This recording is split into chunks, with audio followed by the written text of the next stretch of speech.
that I just noticed too is that Jason and I are both wearing our Adobe Max hoodies that we got in San Diego, which is pretty cool. We didn't even plan it. Didn't plan to be twinsies, but it just happened. Right on. So before we fly, Jason, what tips do you have before we actually take it up in the air? You know, a lot of it might seem painfully obvious, but if you are brand new to drone flying, just getting into the world of it, be cautious. It's easy to get overly confident overly quickly. It seems so easy to fly at first, but trust me, you have a high chance of crashing your drone at least once if you're new. I have done it once. Even some of the best drone pilots I know, everyone's crashed at least once.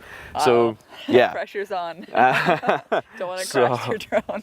Only do it the first few times on incredibly nice weather days with almost no breeze. We have the tiniest breeze here, we'll be all right.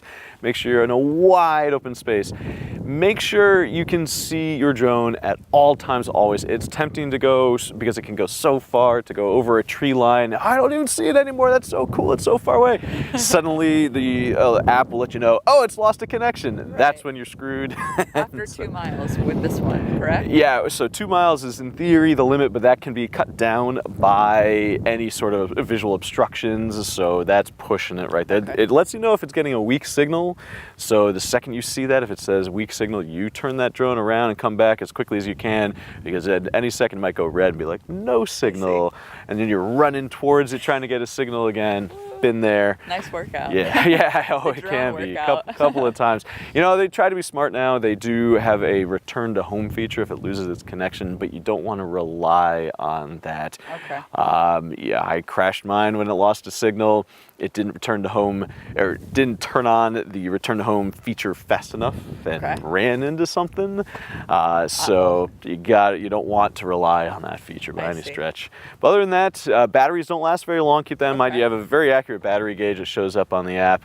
It doesn't last as long as you'd want to. It's usually, you estimate 20 to 25 minutes on most of these batteries. Okay. Some of the newer ones are going up to 30 minutes, but still not much more. Yeah.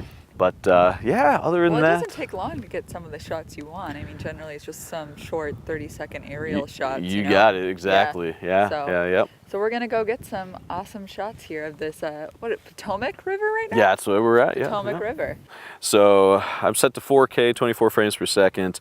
I have a memory card in there that lets us record at least 100 minutes worth of footage. You can't even fly that long, so it doesn't really matter. I'm going to hit the big red record button so that it starts recording video, and there we go. We hear the ding and it's starting to record. I hit one little button, ready to take off, slide to take off. Slide to take off. There we go. Wow. Pop that up into the sky so we can hear each other now, because that was probably picked up by the microphone quite a bit. We got these two joysticks. Now you can reprogram these. These are just kind of the default settings, to be honest with you, but if you want to, within the app, you can actually reprogram how they work. But by default, left stick controls your altitude, and we can see that we're now at about 260 or so feet up in the air. And then if I want to rotate the camera point in a different direction, I slowly push it left or right. And it's a little, I'm sure it's a little hard to be picked up by the camera, but we are kind of spinning around, looking down that side of the river, and then I push to the left. Now we're looking towards the other end of the river. So I have some footage like that where I followed some birds, actually. Now as for the right stick, this is if we want to go forward. So if I go, now we're pushing out over the water there. We see it flying off and literally hovering over the... Keep it in our view.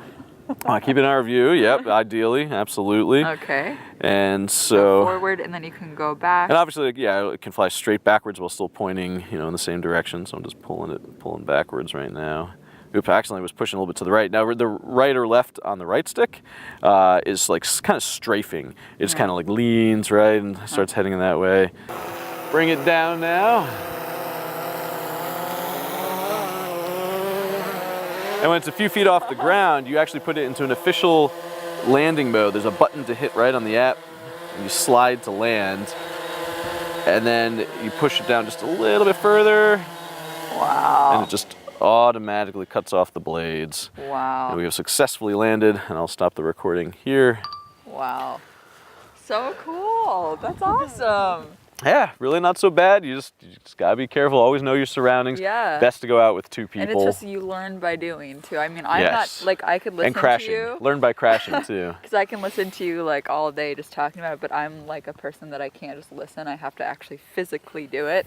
And yeah, I think it's so applicable Well, here. Yeah. we'll get you physically doing it in just a minute here. Okay, yeah, that's awesome. You're going to hit that little upward arrow right Just there. hit it. Let's get just a couple of feet away from, Okay. a couple extra feet away. There we go. Okay, so I'm hitting this arrow button. Just tap it and then, then slide slide. to take off. Maybe we'll take 1 or 2 feet back here. And I just go Just up. go straight up. You're good. Wow. There we go. So So I'm at 115. 100, there we go, 130 feet. You can Okay. go all the way up to 400 usually before it'll stop you. Okay. And then I can.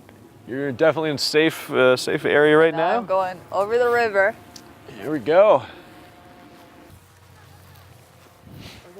Where did it go? Pretty much, it's right there. Okay. A little hard to see, but The only video games that I have experience in are Crash Bandicoot. PlayStation not a 1, good word with droning. Crash, that's Crash yeah. Bandicoot, and then Mario Kart. Also good with a lot of crashing in it. All right. And I think my favorite line is, "Here we go!" by Peach. To me, a Mario. Let's bring her back down. That's probably a pretty good starting point. Right around there. Okay. And then hit land. Then slide. And you just slowly pull down. And about 3 or 4 feet over, it takes over, and then, oh, there we go. You got it. Okay, stop. There we go. Cool. How'd you feel about your first drone flight? Well, my hands are a little cold, I must say, but Yeah, that was it's my a- fault for not right bringing there. those gloves.